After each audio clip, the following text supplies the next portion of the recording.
Science और हिंदी संबंधी tutorial video प्राप्त करने के लिए दाएं दिए जाने वाले बेल आइकन को दबाइए, जिसके तहत आपको इन विषयों पर सीख दी जाएगी।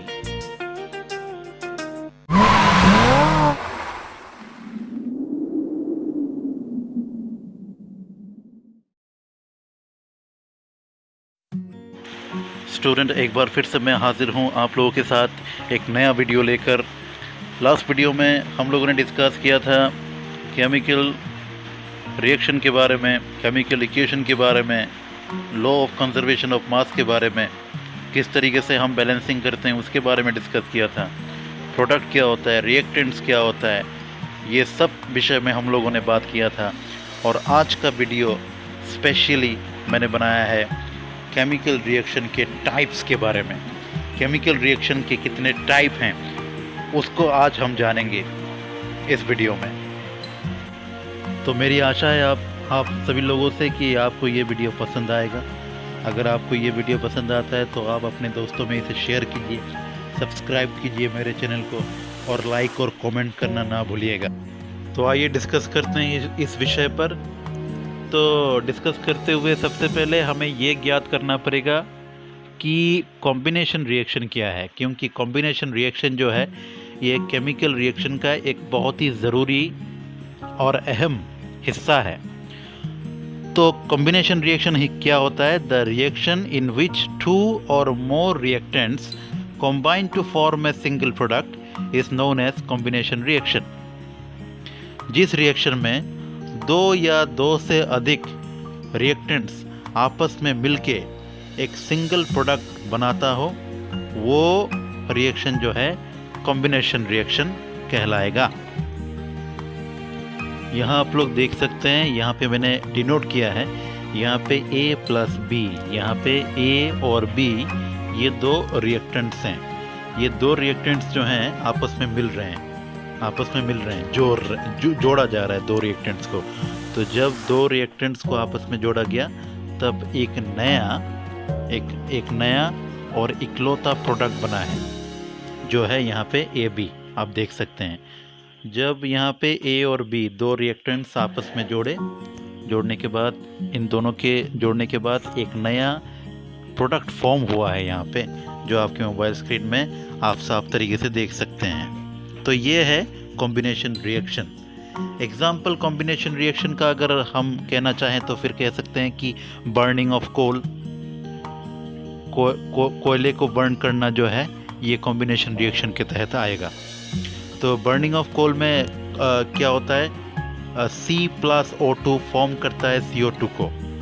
कार्बन और ऑक्सीजन दोनों मिलके कार्बन डाइऑक्साइड को फॉर्म करते हैं। उसी तरह फॉर्मेशन ऑफ वाटर, ये भी कॉम्बिनेशन रिएक्शन में आएगा। तो फॉर्मेशन ऑफ वाटर में क्या होता है? H2 plus O2 will form H2O। तो यहाँ H2 का मतलब होता है हाइड्रोजन, O2 का मतलब होता है ऑक्सीजन। तो यहाँ पे हाइड्रोजन जो है, जो एक गैस है, वो ऑक्सीजन जो और एक गैस है उसके साथ रिएक्ट कर रहा है, और रिएक्ट करके फॉर्म कर रहा है H2O को। H2O यानी वाटर, जो कि एक लिक्विड है। तो इससे हम कह सकते हैं कि ये एग्जाम्पल भी कॉम्बिनेशन रिएक्शन का ही है। अभी नेक्स्ट है डिकम्पोजिशन रिएक्शन। डिकम्पोजिशन रिएक्शन क्या होता है? डिकम्पोजिशन रिएक्शन एक ऐसा रिएक्शन है जिसमें एक कंपाउंड विभाजित होकर दो या दो से अधिक सब्सटेंस में परिवर्तित हो जाते हैं। जब एक कंपाउंड विभाजित होकर दो या दो से अधिक सब्सटेंस में परिवर्तित हो जाते हैं, तब वो पर्टिकुलर रिएक्शन जो है डिकम्पोजिशन रिएक्शन कहलाएगा। That means in this reaction a compound splits into two और मोर सब्सटेंसेस। ओके, सो ये जो है डिकम्पोजिशन रिएक्शन का डेफिनेशन भी हम कह सकते हैं कि इन दिस प्रोसेस और in this reaction a compound splits into two और more substances which is known as a decomposition reaction। तो decomposition reaction में क्या होता है? decomposition reaction में हम जो है कंपाउंड जो होता है उससे रिएक्टेंट्स बनता है, कंपाउंड्स जो होता है उससे रिएक्टेंट्स बनता है। यहाँ पे देख सकते हो एग्जाम्पल यहाँ पे दिया हुआ है, छोटे छोटे लेटर में लिखा हुआ है नीचे, ये भी फॉर्म कर रहा है ए प्लस बी को। तो ये भी जो है ये एक पर्टिकुलर कंपाउंड है जो आपस में विभाजित हो रहा है और विभाजित होकर दो सब्सटेंस फॉर्म कर रहा है जो है ए और बी। उसी तरीके से यहाँ पे ऊपर एग्जाम्पल भी दिया गया है जिसमें लिखा हुआ है Cl और Na, ClNa एक कंपाउंड है जो आपस में ही विभाजित हो रहा है और विभाजित होकर दो और सब्सटेंस को बना रहा है जो है Cl और Na। तो यहाँ Cl का मतलब होता है क्लोराइड, Na का मतलब होता है सोडियम। तो यहाँ पर सोडियम क्लोराइड बन रहा है। तो ये भी एग्जाम्पल है, ये एक एग्जाम्पल है डिकम्पोजिशन रिएक्शन का। तो अगर हम कहना चाहें कि कॉम्बिनेशन रिएक्शन और डिकम्पोजिशन रिएक्शन में क्या अंतर होता है, तो फिर हम कह सकते हैं कि कॉम्बिनेशन रिएक्शन में एक या एक से अधिक रिएक्टेंट्स आपस में मिलके एक नया प्रोडक्ट बनाता है, जबकि डिकम्पोजिशन रिएक्शन में एक इकलौता रिएक्टेंट डिकम्पोज होता है और डिकम्पोज होकर एक या एक से ज़्यादा प्रोडक्ट बनाता है। कॉम्बिनेशन रिएक्शन में एनर्जी जो है रिलीज़ होता है, एनर्जी बाहर निकलता है, और डिकम्पोजिशन रिएक्शन में एनर्जी एब्जॉर्ब होता है, एनर्जी जो है वो डिकम्पोजिशन रिएक्शन अपने आप में एब्जॉर्ब कर लेता है। तीसरा पॉइंट है एलिमेंट्स और कंपाउंड्स में भी द रिएक्टेंट्स। यहाँ पे एलिमेंट्स और कंपाउंड्स जो हैं वो रिएक्टेंट हो सकते हैं कॉम्बिनेशन रिएक्शन में, जबकि डिकम्पोजिशन रिएक्शन में क्या होता है, single compound is the reactant. एक इकलौता सिंगल कंपाउंड होता है जो कि रिएक्टेंट होता है। अभी हम लोग बात करते हैं कि डिकम्पोजिशन रिएक्शन कितने किस्म के होते हैं। तो यहाँ पे स्क्रीन में दिया हुआ है कि डिकम्पोजिशन रिएक्शन जो है मेनली 3 किस्म के होते हैं। सबसे पहला है फोटो डिकम्पोजिशन। फोटो डिकम्पोजिशन को हम लोग फोटोलाइसिस डिकम्पोजिशन भी कह सकते हैं। दूसरा है यहाँ पे थर्मल डिकम्पोजिशन और तीसरा है इलेक्ट्रोलाइटिक डिकम्पोजिशन। पहला फोटोलाइसिस डिकम्पोजिशन या फिर फोटो डिकम्पोजिशन, दूसरा थर्मल डिकम्पोजिशन और तीसरा जो है इलेक्ट्रोलाइटिक डिकम्पोजिशन। तो आइए हम लोग बात करते हैं। जो सबसे पहला यहाँ पे डिकम्पोजिशन का पॉइंट दर्शाया गया है फोटो डिकम्पोजिशन या फिर फोटोलाइसिस डिकम्पोजिशन, उसके बारे में अभी हम लोग डिस्कस करते हैं डिटेल में। तो बात करते हैं फोटो डिकम्पोजिशन या फिर फोटोलाइसिस डिकम्पोजिशन होता क्या है। When decomposition is carried out in presence of sunlight. जब डिकम्पोजिशन सनलाइट के तहत बनता है तब वो फोटोलाइसिस डिकम्पोजिशन कहलाता है। The decomposition reaction caused by light is called photo decomposition reaction. जब लाइट के तहत कोई भी डिकम्पोजिशन बनता है तब वो फोटोलाइसिस या फिर फोटो डिकम्पोजिशन कहलाएगा। यहाँ पे आप लोग एग्जाम्पल साफ तरीके से देख सकते हैं। CaCO3 जो कि एक सॉलिड है, लाइमस्टोन है,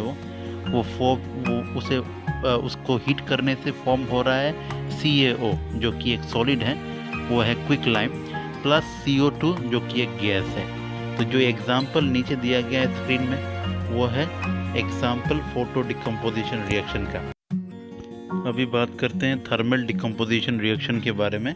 तो थर्मल डिकम्पोजिशन रिएक्शन क्या होता है, जब डिकम्पोजिशन जो है हीटिंग की वजह से कैरी आउट होता है तब वो थर्मल डिकम्पोजिशन कहलाता है। When decomposition is carried out by heating. जब डिकम्पोजिशन बनता है हीटिंग करने के बाद, जब हीटिंग करने के बाद डिकम्पोजिशन बनता है तब वो थर्मल डिकम्पोजिशन कहलाता है। तो यहाँ पे एग्जांपल है जैसे कि CaCO3, इसको जब हमने हीट किया तब इसमें से उभर कर आए CaO और CO2। तो ये एग्जांपल है थर्मल डिकम्पोजिशन का। यहाँ पे हम लोग देख सकते हैं साफ तरीके से कि CaCO3 जो है ये है कैल्शियम कार्बोनेट जो कि एक सॉलिड है। तो इसे हम लोगों ने जब हीट किया तब इसमें से CaO निकला, CaO यानी कैल्शियम ऑक्साइड, और इसमें से कार्बन डाइऑक्साइड भी निकला है। तो यहाँ पे कैल्शियम ऑक्साइड जो है ये सॉलिड है और यहाँ पे कार्बन डाइऑक्साइड जो है वो एक गैस है। तो इसका मतलब यहाँ पर कैल्शियम कार्बोनेट जो कि एक सॉलिड है, इसे हीट करने के बाद हमें कैल्शियम ऑक्साइड जो कि एक सॉलिड और कार्बन डाइऑक्साइड मिला है जो कि एक गैस है। तो ये एग्जाम्पल है थर्मल डिकम्पोजिशन रिएक्शन का। अभी डिस्कस करते हैं डिकम्पोजिशन रिएक्शन का जो लास्ट भाग है, इलेक्ट्रोलाइटिक डिकम्पोजिशन रिएक्शन, उसके विषय में अभी बात करते हैं। तो इलेक्ट्रोलाइटिक डिकम्पोजिशन रिएक्शन क्या होता है? वो एक इकलौता डिकम्पोजिशन या फिर वो एक डिकम्पोजिशन जिसे हम लोग निकाल सकते हैं इलेक्ट्रिसिटी प्रोड्यूस करके। इलेक्ट्रिसिटी पास करके किसी डिकम्पोजिशन को जब हम लोग कैरिड आउट करते हैं तब वो इलेक्ट्रोलाइटिक डिकम्पोजिशन रिएक्शन कहलाता है। When decomposition is carried out by passing electricity, जब किसी डिकम्पोजिशन को इलेक्ट्रिसिटी पास करके कैरिड आउट किया जाता है तब वो इलेक्ट्रोलाइटिक डिकम्पोजिशन रिएक्शन कहलाता है। यहाँ पे एग्जाम्पल हमारे स्क्रीन में दिया गया है 2H2O। H2O क्या होता है? वाटर को कहते हैं H2O, जो कि एक लिक्विड है। उसे हमने क्या किया? उसमें हमने इलेक्ट्रिसिटी पास किया, करंट पास किया। तो करंट पास करने के बाद क्या बना? 2H2। H2 का मतलब होता है हाइड्रोजन, जो कि एक गैस है। और क्या बना है? O2 यानी ऑक्सीजन।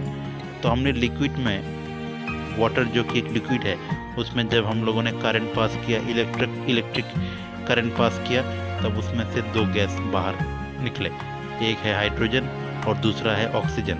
तो ये एग्जाम्पल है इलेक्ट्रोलाइटिक डिकम्पोजिशन रिएक्शन का। अभी बात करते हैं केमिकल रिएक्शन का जो तीसरा भाग है, डिस्प्लेसमेंट रिएक्शन, उसके बारे में। तो डिस्प्लेसमेंट रिएक्शन क्या होता है? डिस्प्लेसमेंट रिएक्शन उसी को कहते हैं जिस रिएक्शन में ज़्यादा से ज़्यादा रिएक्टिव एलिमेंट जो हैं डिस्प्लेस करते हैं कम रिएक्टिव एलिमेंट को सॉल्यूशन में, वो डिस्प्लेसमेंट रिएक्शन कहलाता है। तो डिस्प्लेसमेंट रिएक्शन का डेफिनेशन यहाँ आपके मोबाइल स्क्रीन पर दिया हुआ है। Displacement reaction is a chemical reaction in which a more reactive element displaces a less reactive element for its compound। Compound के लिए, कंपाउंड को प्राप्त करने के लिए ज़्यादा से ज़्यादा रिएक्टिव एलिमेंट कम रिएक्टिव एलिमेंट को जो है डिस्प्लेस करते हैं। इसमें मेटल और नॉन मेटल दोनों जुड़े हुए होते हैं। अगर एग्जांपल हम लोग ले लेते हैं डिस्प्लेसमेंट रिएक्शन के, तो हम लोग कह सकते हैं कि reaction of iron nails with copper sulphate solution. तो यहाँ पे जो एग्जाम्पल लिखा गया है स्क्रीन पे, उसी को मैं अभी प्रैक्टिकल करके दिखाने वाला हूँ। इसके तहत आप डिस्प्लेसमेंट रिएक्शन के बारे में और जानकारी प्राप्त कर सकेंगे। तो चलिए देखते हैं। Reaction of iron nails with copper sulfate solution. In this module, you will learn about the reaction of iron nails with copper sulfate solution. When an iron object is kept in copper sulfate solution, the color of the object and the copper sulfate solution changes. Let us perform an activity to find out the details of this color change. For this activity, you will require iron nails, sandpaper, test tubes, copper sulfate solution, thread, clamp stand, and test tube stand. Take two test tubes marked as A and B, and in each test tube pour about 10 milliliter of copper sulfate solution.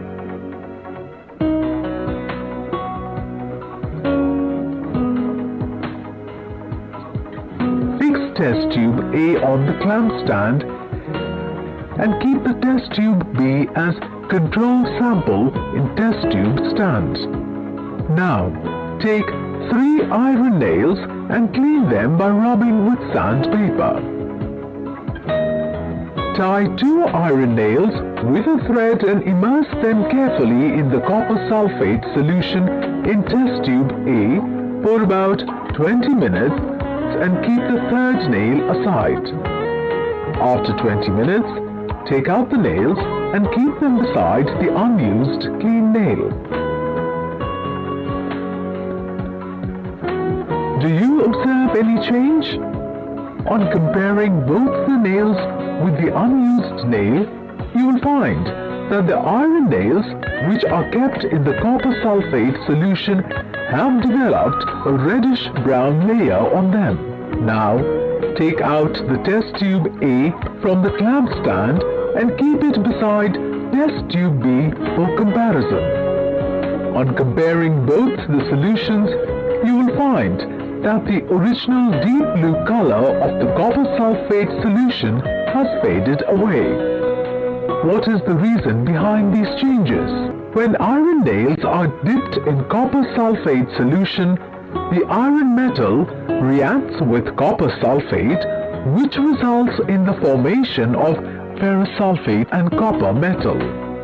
In this reaction, iron being more reactive than copper displaces copper from the copper sulfate solution and forms ferrous sulfate, which fades the deep blue color of the solution. The displaced copper then deposits on the iron nails in the form of a reddish-brown coating.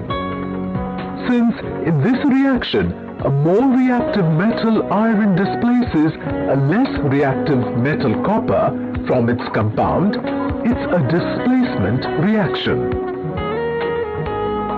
In this module, you have learnt that iron metal displaces copper from its compound copper sulfate and forms iron sulfate along with copper metal. This reaction is a displacement reaction.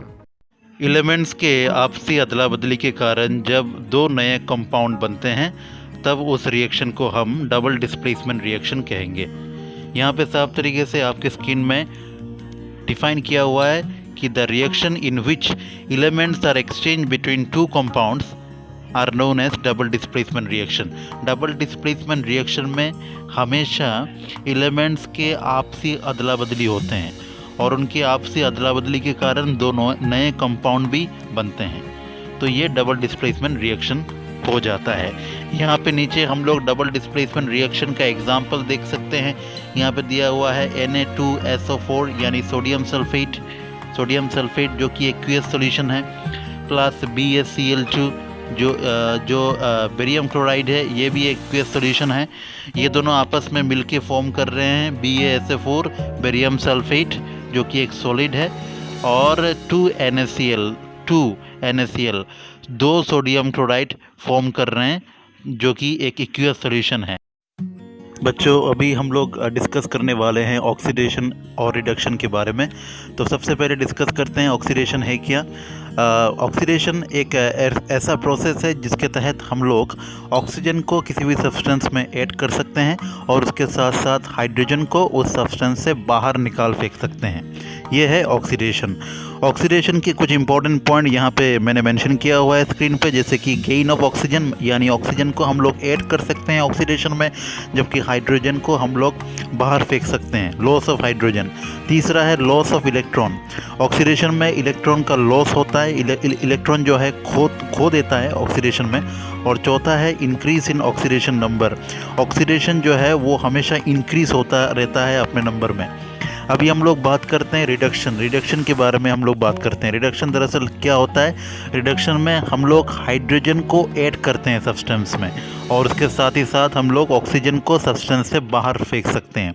तो इसका मतलब है oxidation का एकदम ही उल्टा होता है reduction में जो है लॉस ऑफ ऑक्सीजन होता है लेकिन गेन ऑफ हाइड्रोजन होता है।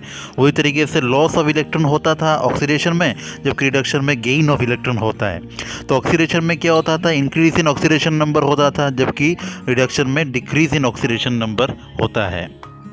Now let us discuss about redox reaction. Okay, the next reaction is redox reaction. So first of all we have to know what is called redox reaction. So redox reaction are characterized by the transfer of electrons between chemical spices, most often with one spices undergoing oxidation while another spices undergoes reduction. So a redox reaction are characterized by the transfer of electrons. It is characterized by the transfer of electrons between chemical spices, most oftenly with one spices undergoing oxidation while another spices undergoes reduction. इसे अगर मैं हिंदी से विस्तार से कहूँ तो मैं कह सकता हूँ आप लोगों को कि रिडक्स रिएक्शन की विशेषता जो है ये रासायनिक मसालों के बीच इलेक्ट्रॉनों के हस्तांतरण द्वारा होती है।